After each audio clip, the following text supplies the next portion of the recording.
കൂട്ടുകാരെ, മുട്ടച്ചേട്ടൻ കട്ടക്കലിപ്പിലാണ്. കട്ടക്കലിപ്പിൽ എന്ന് പറഞ്ഞാൽ ഒന്നാം തരം കലിപ്പിൽ തന്നെയാണ്. കാരണം എന്താണെന്ന് നിങ്ങളും കൂടി ഒന്ന് അറിയണം. ഞാൻ പറഞ്ഞുതരാം.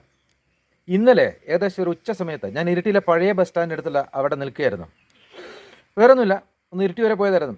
അപ്പോൾ ഞാൻ ആ ബസ് സ്റ്റാൻഡിൽ അങ്ങ് നിൽക്കുമ്പം ഞാനൊരു കാഴ്ച കണ്ടു. ആ കാഴ്ച കണ്ടതാണ് എൻ്റെ സകലമാന മൂടും കളയാനുള്ള കാരണം ഉണ്ടായത്. വേറൊന്നുമല്ല, ഒരു ബുള്ളറ്റ് ഇങ്ങനെ പട്ട എന്നും പറഞ്ഞ് വരുന്നു. ഒരു തടിമാടൻ മീശക്കൊമ്പൻ ആ ബൈക്ക് ഓടിക്കുന്നു. ആ ബൈക്കിൻ്റെ പിന്നിലിരിക്കുന്ന ആളെ കണ്ടിട്ട് ഞാൻ ഞെട്ടിപ്പോയി. മറ്റാരുമല്ല, എൻ്റെ കാമുകിയാണ്. നിങ്ങൾ വിചാരിക്കും ഈ വയസ്സുകാലത്ത് മുട്ടച്ചേട്ടന് കാമുകിയാണെന്ന്. നിങ്ങൾ ഈ വീഡിയോ മുഴുവൻ കേൾക്കൂ, അല്ലെങ്കിൽ കാണൂ, അപ്പോൾ മനസ്സിലാവും. ഭയങ്കര കലിപ്പോടുകൂടി ഞാൻ വീട്ടിലേക്ക് വന്നു. ഞാൻ പോരുമ്പോൾ ഞാൻ ആലോചിച്ചു, എൻ്റെ എത്രയോ പഴംപൊരിയും ചായയും വാങ്ങി തിന്നവളാണ് അവൾ. അവൾ എന്നെ വഞ്ചിച്ചു. എങ്ങനെ സഹിക്കും? വീട്ടിൽ വന്നപ്പോൾ അമ്മച്ചനോട് ചോദിച്ചു, എന്താടാ പ്രശ്നം ചോദിച്ചു. ഞാൻ പറഞ്ഞില്ല.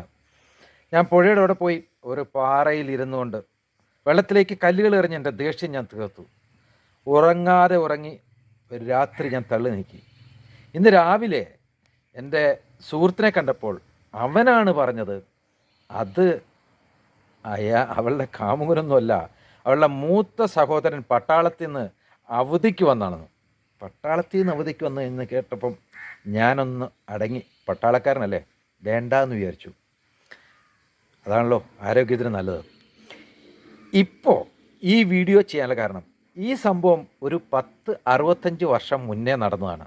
അന്ന കാലത്ത് ഫേസ്ബുക്കും യൂട്യൂബും ഒന്നും ഇല്ലാഞ്ഞുകൊണ്ട് ഞാനിപ്പോൾ പറഞ്ഞെന്നേ ഉള്ളൂ. പഴയ ഒരു ഓർമ്മ അയവിറക്കി എന്ന് മാത്രം. നിറഞ്ഞ സ്നേഹത്തോടു കൂടി മൊട്ടസേട്ടെ.